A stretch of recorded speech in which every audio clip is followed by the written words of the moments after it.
Reinventing the wheel. It's often said when people waste time creating something that already works well. But sometimes coming up with a new approach can have a positive impact. This week on Full Frame, conversations with innovators who are reinventing the wheel. They're also upending those ordinary tasks, making the daily grind easier, and in the process, creating a better world. I'm Mike Walter, coming to you from the heart of New York City's vibrant Times Square. Let's take it full frame.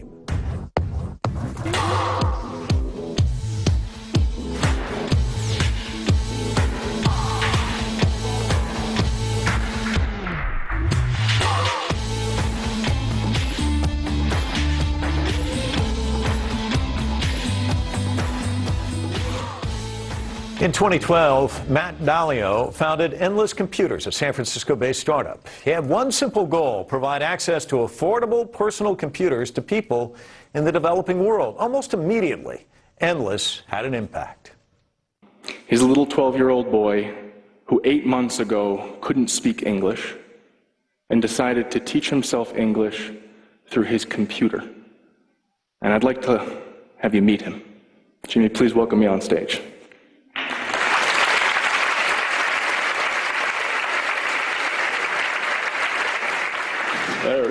Hello. So tell me about yourself, Jimmy. Hi everybody, my name is Jimmy. I'm 12 years old and I really like to play video games and read books. So how did you learn English? I learn English by practicing and reading, listening. I already end the program Duolingo. I'm practicing in videos, Skype, and writing on WhatsApp. And tell me, how much English did you know 8 months ago? Oh, I learned 8 months ago, or March of the last year. And how much did you know 8 months ago? Nothing. Here's something you may not know. 75% of the world currently has no access to computers, but Dalio is convinced that soon people in emerging markets like Guatemala and Mexico and much of Latin America will be able to get this technology. That access will radically change people's lives like never before. Endless Computers is reinventing the way people access technology, and Matt is joining us from San Francisco to share with us his hope of bringing computers to the masses and how he's making that a reality. Welcome to the broadcast, Matt. Thank you for having me. This kid, oh man, you want a sales feature, just bring him up on stage. He was amazing, wasn't he? The incredible thing is that you'll find this story everywhere. Just last week I was in Bangladesh talking to someone who was 8 years old, learning to program. He's now an entrepreneur building a health program to help his entire country. And you will see these stories across emerging markets. Jimmy was one story that happened to be in the audience. Oh my God, the incredible thing is that this same story is everywhere. Well, tell me about the first time you heard this story, because you know you're creating this thing, it's going to have an impact, but then to see it, and it's so tangible, and here's this kid who's so vibrant, so alive. I mean, that confidence he has, you know, a lot of that stems from this interaction. It's funny, I went to dinner with Jimmy that night, and he was telling me about how he's learned to hack his Android phone. He's talked, he's got all these games that he's learned to hack. There is so much entrepreneurial energy and vibrancy, so much curiosity, and there isn't even, here we talk about how there's an educational system that gets in the way. There they don't even have the educational system to either get in the way or prop someone up. So it's just like, you just got to give them the tools, you got to give them something. And here it is, Jimmy, with 8 months, you can see what the right tool can do.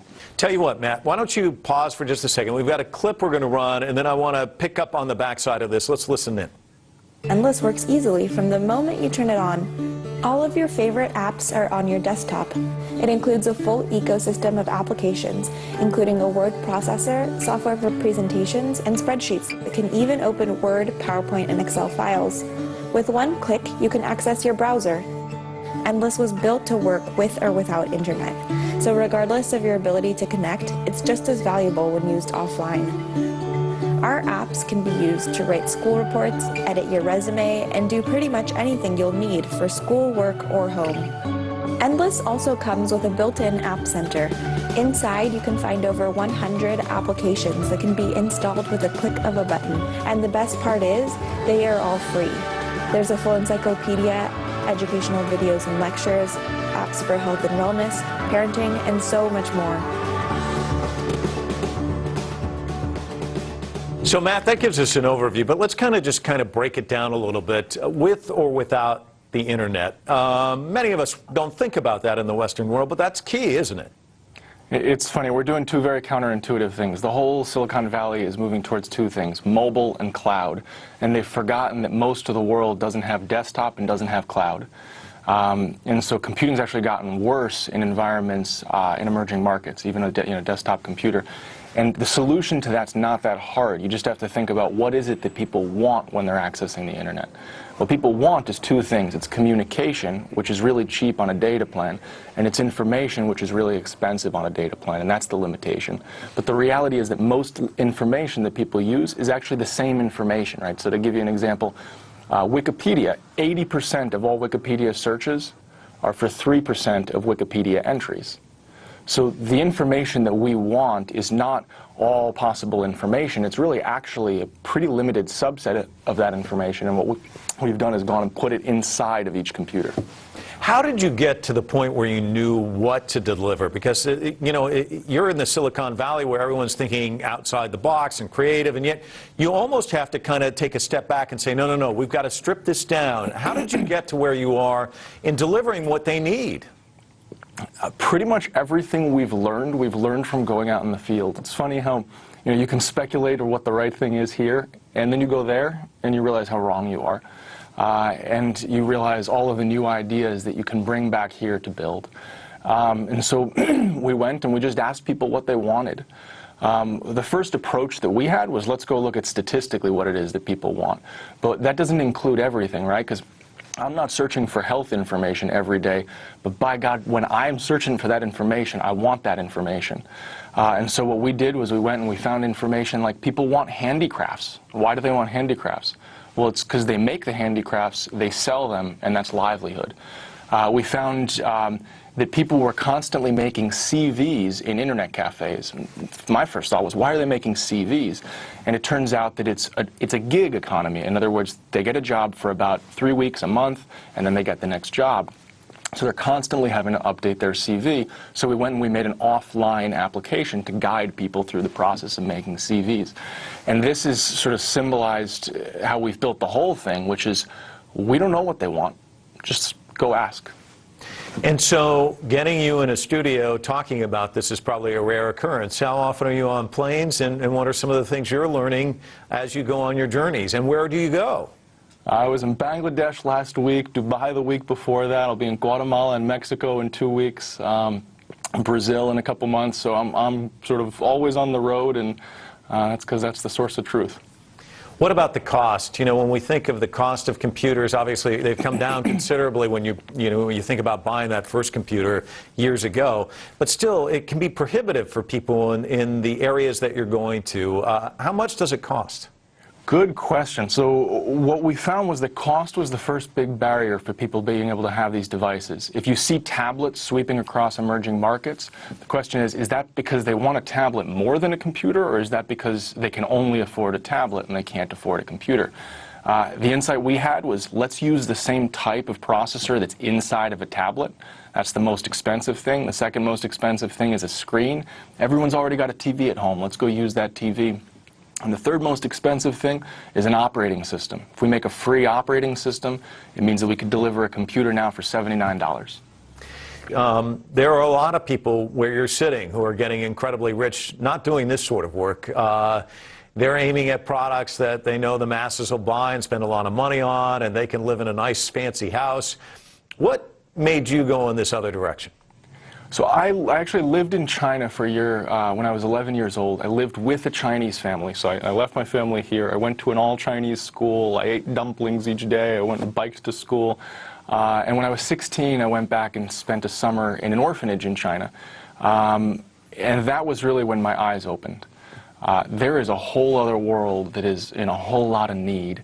And that is most of emerging markets, is somewhere sort of in the middle of the economic bell curve. People talk about the pyramid. It's not a pyramid anymore. It's a bell curve. And there's this rising middle class, and that's what China is, right? And we're in this very unique moment in history where technology is for the very first time accessible to that person, whether through a smartphone, a tablet, a computer. And if you go and ask McKinsey or BCG or Bain or one of these big consulting firms and you say, what is the next great trend, the largest trend of the next decade, economically from a business perspective, they will all tell you the next billion consumers. In fact, the next billion consumers is quoted by McKinsey as being the largest opportunity in the history of capitalism. And so if I've got one mission, when you saw that TED Talk, my whole reason for standing on that stage was to tell the entrepreneurs of this world, there is this opportunity over here. Go focus on that. It is an economic opportunity, and you will be able to change lives at scale that has never been possible in history before. It used to be that impact, business were separate. Now they're one and the same.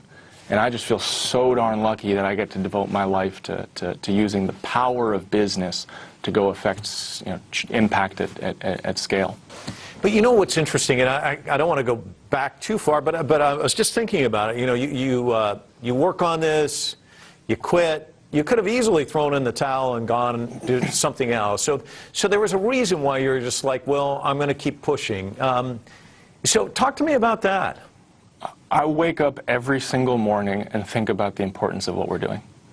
It sounds crazy. I believe that the destiny of 3 billion people sits on our shoulders.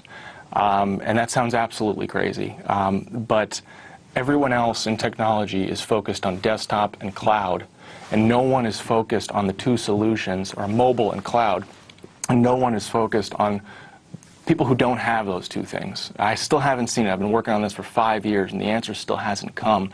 And I believe with all the conviction in my heart, through every challenge that we have faced, you put a brick wall in front of me, I will find my way to run through that, only because of how important it is. When there are 3 billion people and their lives are sitting on the other end of that, you find a way.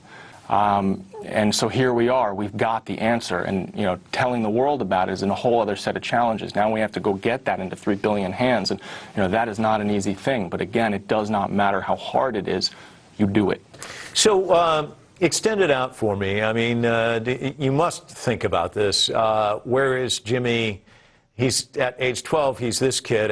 At 22 and 32 and 42, he's a much different child, a much different adult as a result of this childhood than the kid living in a village who doesn't have access to all of this. So extend it out for me. Your vision of the world, and there aren't a lot of people who can say, I'm touching people today, but I'm touching the future, and you can say that. I can tell you stories. So there's an imagination of what it looks like when some n number of people has this.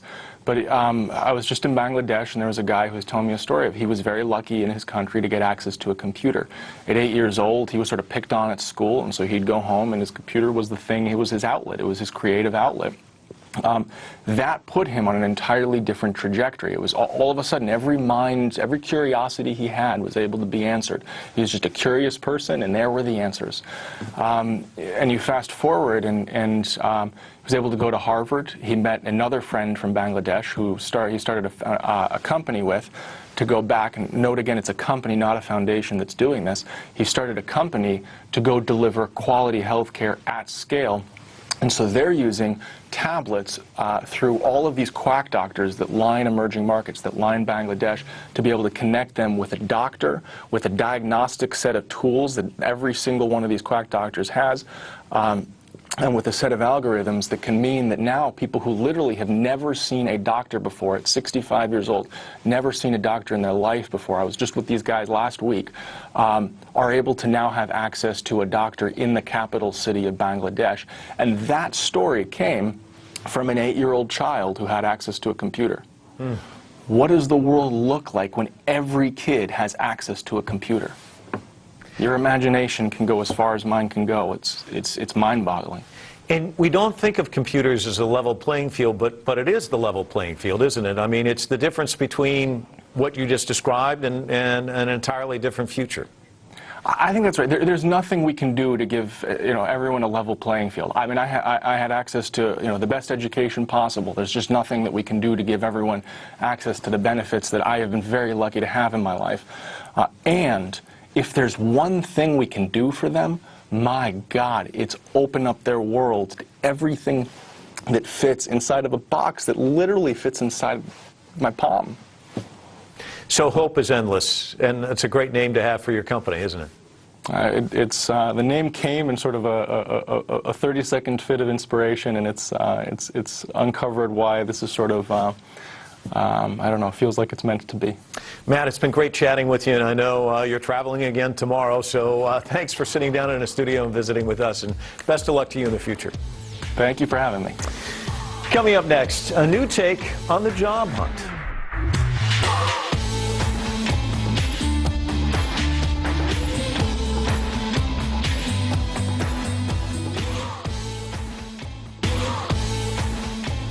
Times they are changing, and nowhere is that more evident than in the workplace. No longer satisfied with simply collecting a paycheck. Today's job seekers want more, much more. They want the work to be meaningful, but they also want to find employers whose corporate cultures align with their own values and ideals. Our next guest knows about this shift firsthand.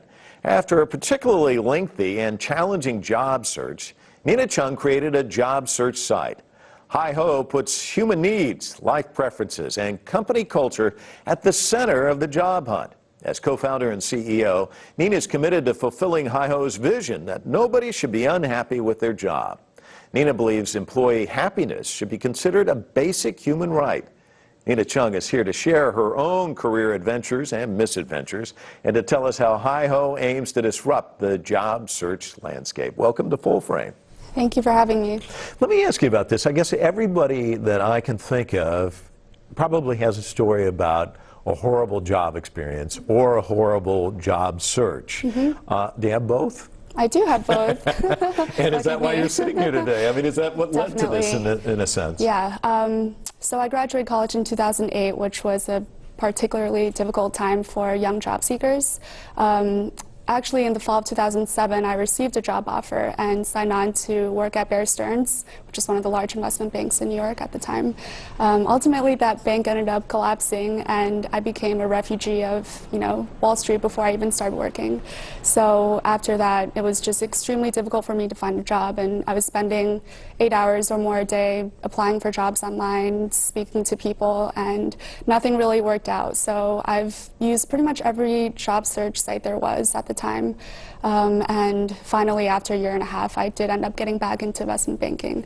But that was, a very long, arduous, exhausting process, so I haven't forgotten what that was like.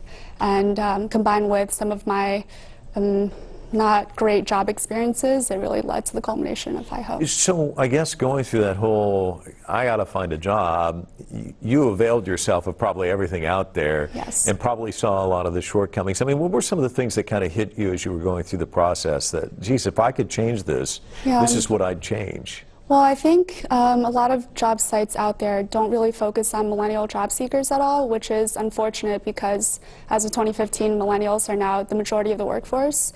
So they tend to focus on things like pay or job title or, the largeness of a company, for example, size of a company. But for a lot of millennials, that's not what they care about. I can say that because I consider myself millennial, but we care more about things like company culture or level of flexibility that a company would offer you, and work-life balance or work-life harmony. So those things just typically aren't reflected on any of these competitor sites. Is it because you look at your parents and say, I'm not going to go that route? I mean, why? Because I think what you're saying is so right on target. I've got two millennials myself, and it's an entirely different way of looking at the landscape. Right. Definitely. Gen Xers, I guess is what they're called, or baby boomers, they definitely have a different perception of what a job should be. A lot of people think that a job is to put food on the table, and they're more interested in pay, getting a promotion, advancing in the workplace, and also I think a lot of millennials have had to deal with parents who are divorced, and because of that they've seen firsthand what the impact of having a life filled only with work can really lead to. So they want to avoid that, as well as just having this all-consuming lifestyle of work and no play. And one of the other things you have to do when you enter business is look at the landscape and see who your competitors are and what they offer. So I thought maybe we could walk through we've picked 4 job search engines, and maybe we can go through each and kind of talk about what their characteristics are, and then maybe we can come back to you and talk to you about how you differ. So we'll start with Indeed, and this kind of maps out, it's a traditional job board. You can get in, you can type in certain words, those keyword searches, and a lot of different industries available there. So that, how would you call that? What kind of a model? Is that more just traditional? It's a pretty traditional job board. It's keyword based, and you basically type in something like paralegal in New York, and then it spits out thousands of job searches or job search results. So we looked at one. Let's take a look at our second, which I believe is higher. This is a different model, though, isn't it? It's kind of the reverse, isn't it? It is the reverse. So I think they only accept 5% of candidates who apply. You basically upload your resume and a few details about yourself, and they tell you whether you're accepted into the program, and after that, companies can decide if they want to speak with you or not. So the first one, I guess you would kind of call it a cattle call. Everybody's out there. Right. The second is more geared towards the company. They kind of help whittle it down in a sense for them. Yep. Let's take a look at our third. This one's really kind of going towards your market in a sense. A little bit. It's basically aiming at social good mission is what jumps out at me, which is also a structure of millennials too, isn't it? I mean, they really want to make a difference in the world. Right. Millennials do list one of their priorities as having a purpose or a mission on the workforce, in the workplace rather. So Idealist is, pretty ideal actually for millennials. And of course the fourth is LinkedIn, and I think everybody in the universe is on LinkedIn now. I'm not sure everybody knows how to use it or what it's all about, but it's a professional networking used by recruiters and the headhunters, and also job postings. So when you looked at the landscape and you saw these 4, we're just taking them as an example, where were the pockets where you saw where they weren't connecting the dots where you think you can? So actually most of these focus on a different demographic from us. We really focus on specifically millennial job seekers in the age group of roughly 24 to 32. So a lot of these either are more general or not exactly the target we're going for. So part of that is age.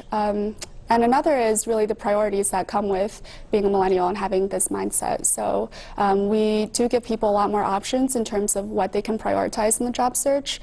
Normally if you go on to, say, Indeed, and you're doing a job search for paralegal, as I mentioned before, oftentimes you get a spit out of thousands of job searches or job search results, and they're not prioritized in a way that's meaningful or purposeful. So the way that they structure it oftentimes is that companies that pay the most end up having their job search results the highest.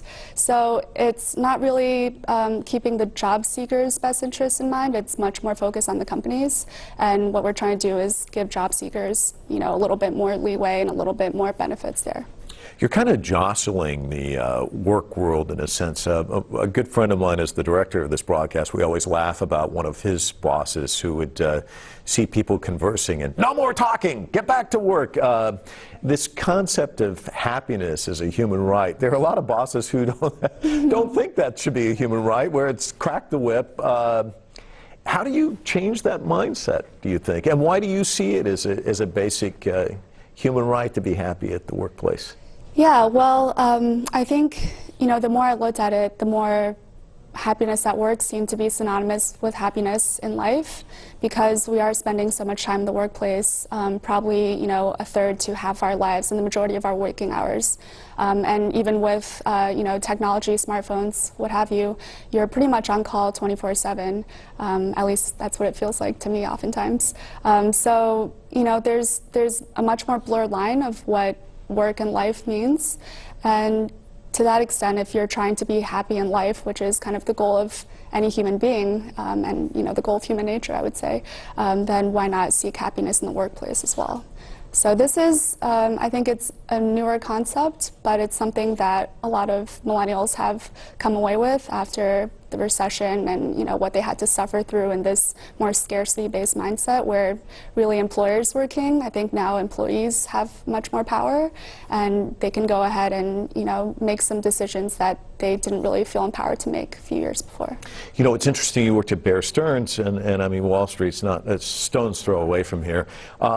Most people on Wall Street would tell you that no, it's the shareholders that's right. most important. My boss would tell me that it's the viewers that are more important, customers, however you break it down. But you have this sense that if an employee's happy, that it does benefit the company and the shareholder. So give me your thoughts on that, because I guess if we're all miserable, perhaps our work is probably not as strong as if we're happy, right? I mean, yeah, it actually makes a big impact, happiness and employee engagement, to a company's bottom line. So it's been proven that an employee who is happier and more engaged at work tends to take less sick days. There's also lower or higher retention, I guess you can say, lower turnover. So people who are more engaged and feel happier at work tend to leave a job less easily. And actually the #1 reason people leave a job is due to company culture. And when you're looking at millennials who have much higher turnover than previous generations, it's extremely costly for companies to constantly have to hire replacements. It's about $15,000 to $25,000 every time a company needs to replace a millennial employee. So that cost really adds up, along with the other things I've mentioned. And overall, companies that have better cultures and employees who are more engaged, they tend to reach their goals faster and better, I guess you can say. So there's a lot of reasons why a company would want their employees to be engaged. I read a piece in a news magazine, I think it was last year, where HR people were starting to complain about younger employees, that they didn't mind the setting up yoga, but now one kid wants karate, nobody else does, and why do I have to do all of this stuff? Do you think you're going to run up against that kind of mindset, and is that something that they're just going to have to get used to? I mean, you're going to have to offer these perks. So right now you see a lot of that in Silicon Valley and in the tech startup space, where I think there's a particularly insane war for talent, especially with people with a technical background. So it hasn't necessarily reached corporate America yet, but I think given that millennials are now the majority of the workforce, it will become a bigger issue, and corporate America will have to catch up sooner or later. Yeah, so it's a matter of time, I think. It's funny that you say that, because this person was from the Silicon Valley and they were just ready to rip their hair out. But I guess if you're competing for that kind of talent and the pool isn't that big, you almost have to do this, don't you? Yes, you do. And actually, Wall Street Journal published a very interesting article. I think it was called like "The Lavish Perks of Today's Startups" or something along those lines. But it talked about how companies now have a happiness manager.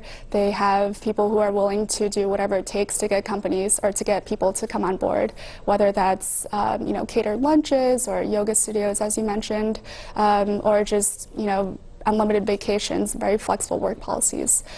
So that's definitely something that's very prevalent in Silicon Valley, and I think that culture will trickle down into the rest of America. Do you think you can go too far? I don't know, maybe. But ultimately, there's a balance, because companies know that it does pay to have workers happy and to have workers engaged.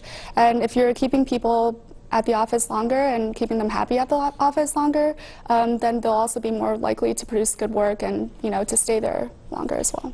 Two final questions, and I'll pair them.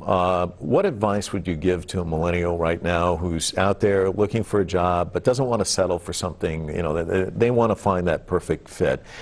And what do you say to the parent of that child who has them living in their basement, who just wants them to get a job and get out and start their life? Yeah, well... because that's what you see, isn't it? I mean... Yeah, millennials are much more likely to not take on a job and, be slightly miserable versus taking on a job they don't like and be very miserable. I would say for millennials that they should probably consider talking to people that they can get honest feedback from. So if you go into a company, I would ask to speak to their most junior employees. I think they're most likely to be candid with you and to offer some, good advice or give you the landscape of what, the HR and the management is like there. I also think, and this is a piece of advice I got from senior citizens when I was working with healthcare real estate and senior living nursing homes and such. So the #1 regret of seniors on their deathbed was that they wish they'd had the courage to live a life that was true to themselves and not a life that they thought someone else wanted them to live. So I would definitely tell these people that they should be true to themselves and to evaluate and reevaluate their priorities because it'll change many times throughout their career. And to the parents, I would just say to be patient. I think this is, students are for the first time, or millennials are for the first time, worse off than their parents are. I think it's actually the first time in over a century. So it isn't easy for millennials these days either, and a lot of them have a lot of debt and they feel the pressure as well. So I would say to be patient, and I think my story is also a testament to that. Nina, thanks so much for coming in. Thank you for having me. And good advice. Coming up next, have you hailed a cab lately? Your options for a hired ride are growing. And our next guest is adding a feminine touch. We'll be right back.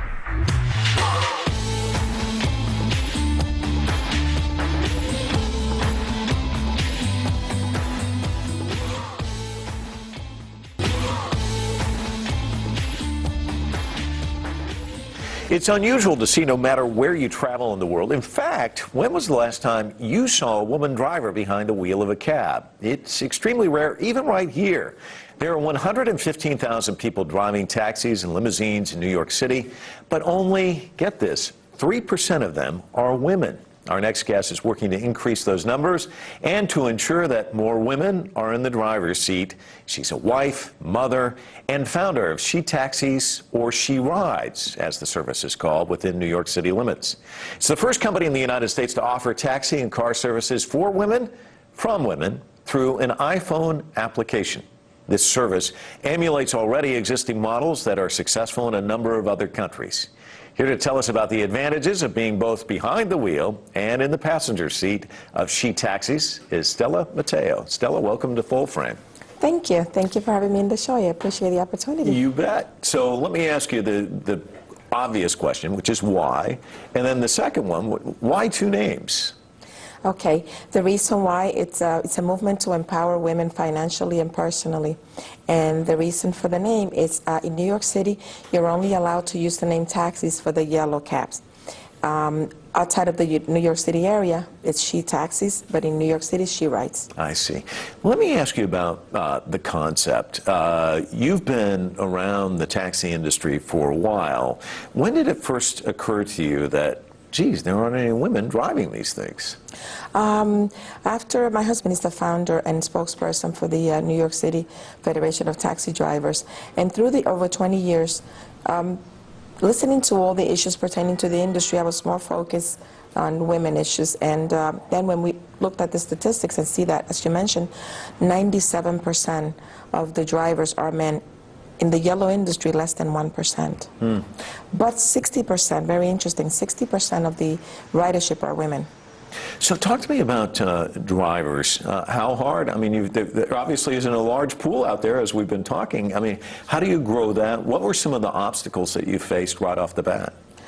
Some of the obstacles were, some people felt that, why women and felt that we're not inclusive of men, and that's when I turned around and said, how can anyone say that? 97% of the industry is dominated by men, and less than 1%, as I mentioned, of the yellow cabs.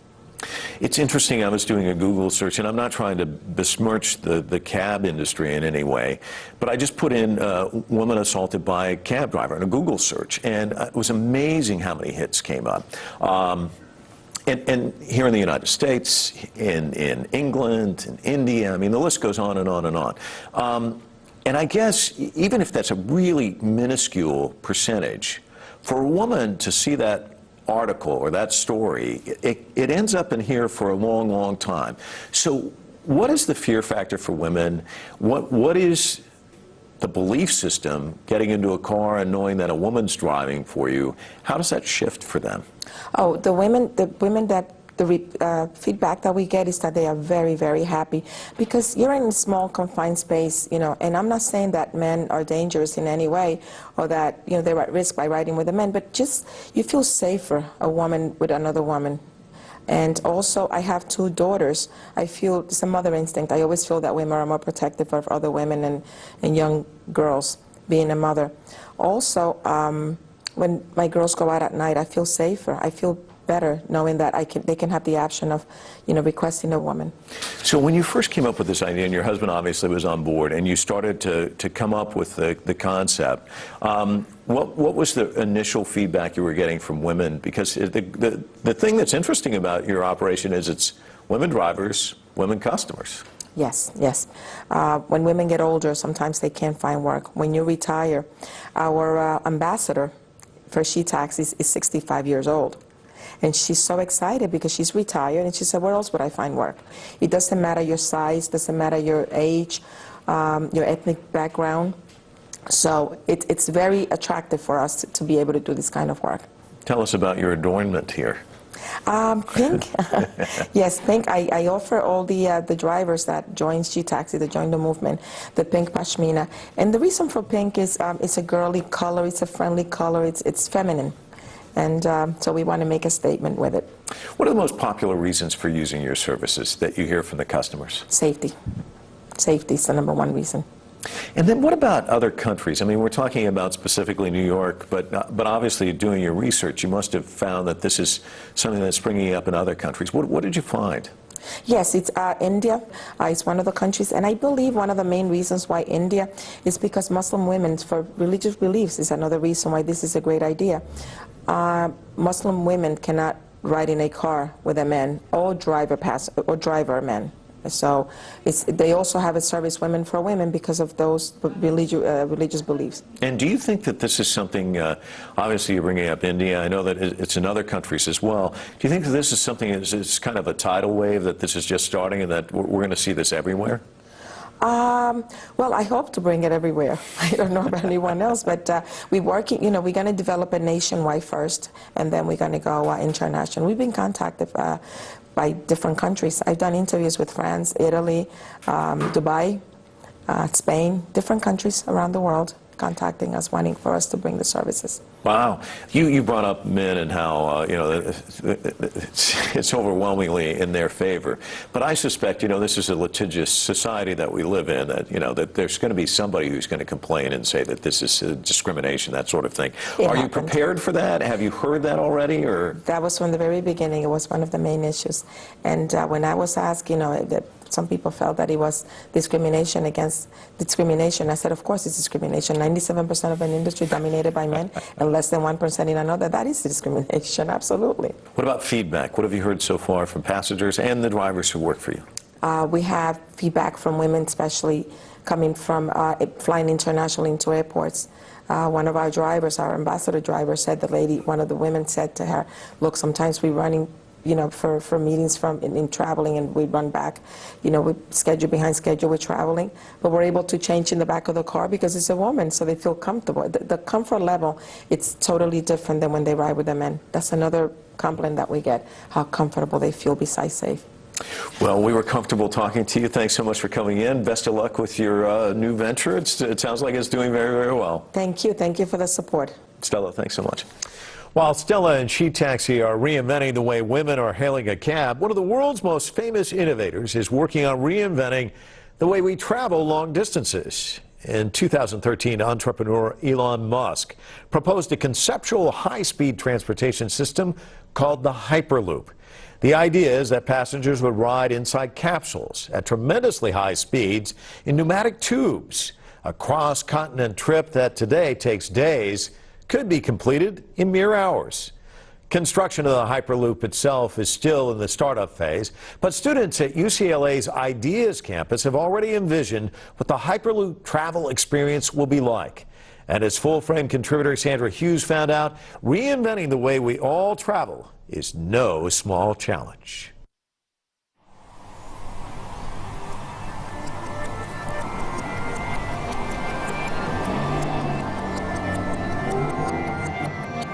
Driving from Los Angeles to San Francisco takes between 6 and 8 hours.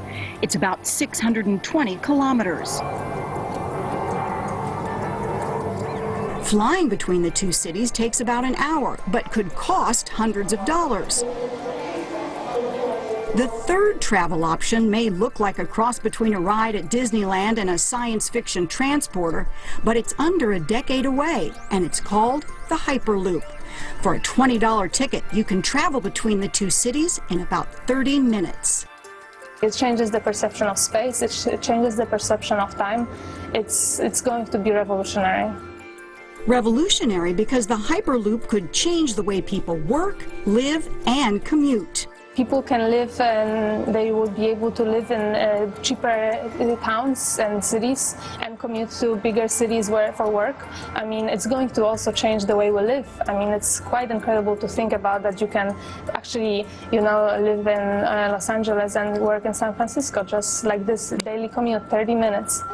The technology behind the Hyperloop isn't new, but the way this idea is coming to life is new. SpaceX founder Elon Musk threw out his vision of a Hyperloop transportation system in 2013 as an open source to which engineers, architects, and students could all contribute.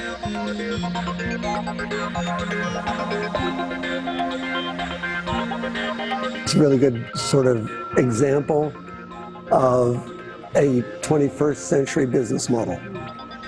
And that is a business model which is not centered in a single entity. And this kind of cuts through the corporate red tape and bureaucracy and focuses just on the creative members. Professor Craig Hodgett, Professor Marta Nowak, and 25 students at the University of California, Los Angeles School of Architecture Ideas Lab took on the challenge. Using existing pneumatic tube technology, they envisioned capsules using solar energy.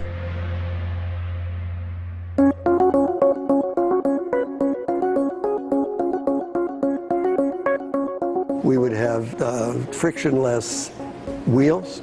They'd be magnetic or air. And so if you gave this thing a little push, it's like an air hockey puck. It will just bounce around forever. The students worked in teams creating mock-ups. We were just looking at the data of Elon's white paper and expanding it. So taking it to the next level, looking at, how big would a Hyperloop station have to be? What would the interior of the capsule look like? How would you design it? Would you be able to stand up inside of a capsule while it's moving at 760 miles an hour? Yes, absolutely. They had to create stations where thousands of passengers per hour would arrive and depart. As an architect, we try to see what we can do, especially to a city.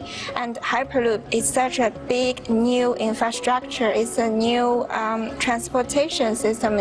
As we can see, it has millions of possibilities of how it can impact on people's lives, also how it can change the city. They all worked on creating the capsule and faced one unique problem. We'd take turns sitting in the capsule, ask someone, how does this feel or how does that feel? And really work off one another to pick the best visual scenario in order to feel less claustrophobic. A 5-mile test track and station will be built in Quah Valley, California in 2016.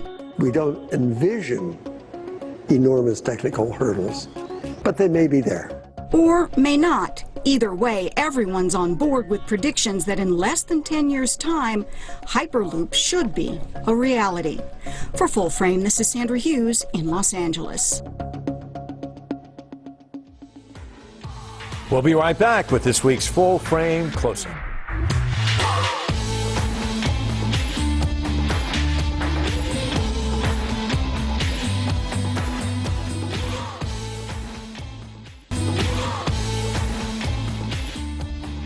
For the past decade, San Francisco-based artist Andreas Amador has reinvented how artwork is showcased. He creates very temporary geometric art pieces on the beach. And even though his artwork washes away with the tide, often within minutes, it's memorialized through photographs and video. His artwork has found a following in San Francisco and on social media around the world. But for this artist, the most important aspect of his work is being in the moment as he creates it.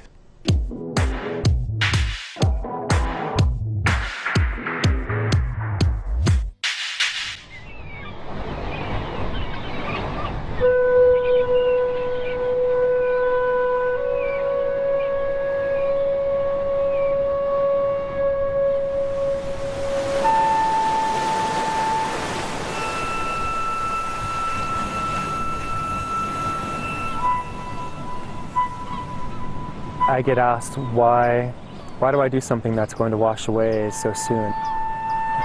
Life is not going to last. Nothing we will do will last. And so the question becomes, why do anything? Like, what's the enduring value of anything that we do?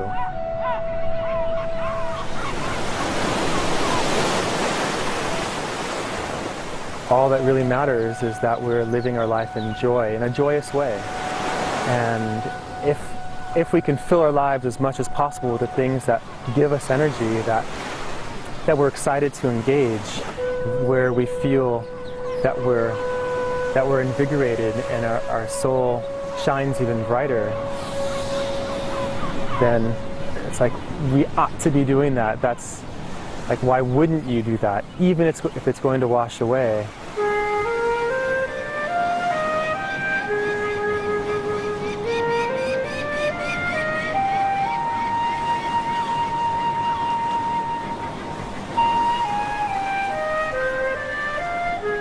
My name is Andres Amador, and I'm an artist. I call the art that I do earthscape painting. I actually have a degree in environmental sciences, and I was in the Peace Corps doing conservation work in Ecuador. I thought that would be my field from then on out, but when I came back to San Francisco as an adult, I realized just what San Francisco has to offer in terms of personal expression, which I never tapped into previously.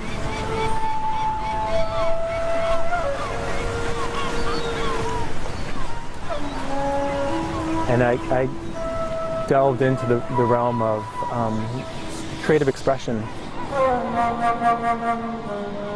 So that's been the path that I've been on. But while doing that, the influence keeps creeping in of the world around me, and more the natural world. I derive so much inspiration from nature. In doing this art, I have become much more connected to the cycles of nature, and then that has continued to move in my life in bigger ways.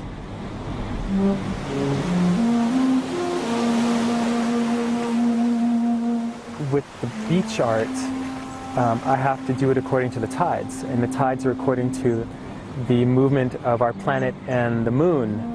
And then there's, throughout the seasons, the beach changes. And now that I'm doing this at a more full-time level, I'm actually planning out the entire year of the tides. And so now really my life is revolving around the tides. So I'm much more connected to the world around me than I ever have before.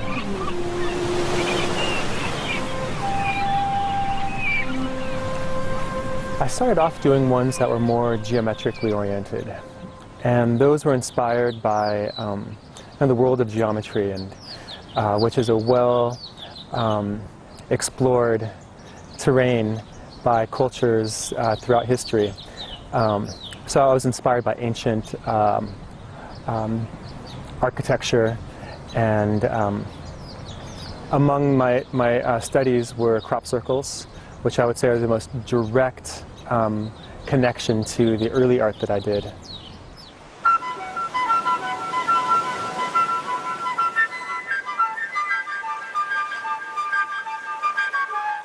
As the years went by, my explorations branched off into areas of natural design,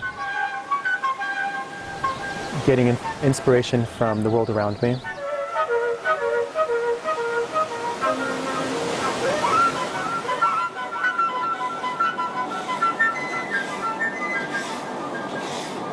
This is that stylistic thing of, it's like just this top edge got chopped, but this edge stays. But that top edge, this is the top edge, that's the side.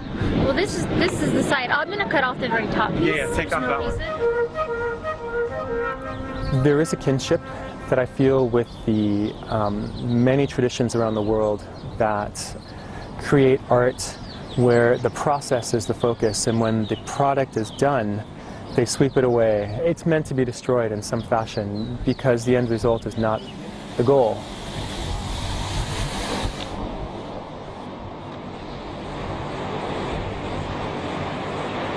for many years I had this anxiety that what was I doing to contribute to the world?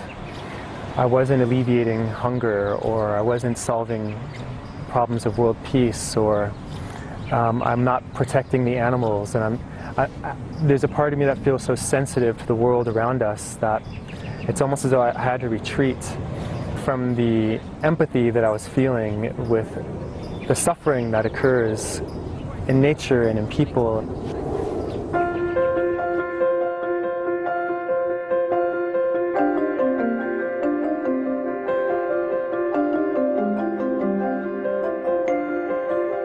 If we don't feel love and joy within ourselves, then we're not going to project that into the world.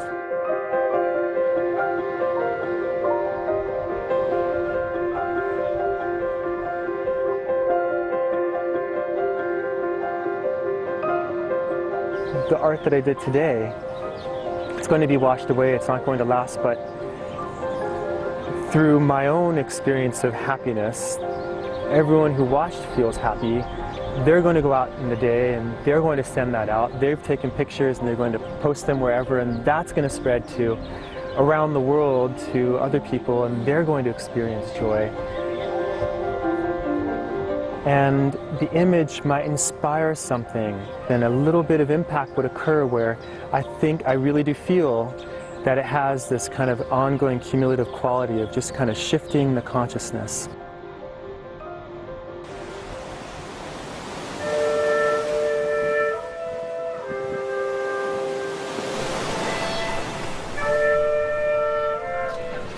Your jacket's kind of like what I did today. I know. It's very similar, huh? If we can live in a world where we're all radiating, even when we're feeling bad, and even when times are tough, if we can be in that place of looking for how to increase our radiance, to do the things that have us feeling joyful, that would be amazing. I feel blessed to be able to send that message out.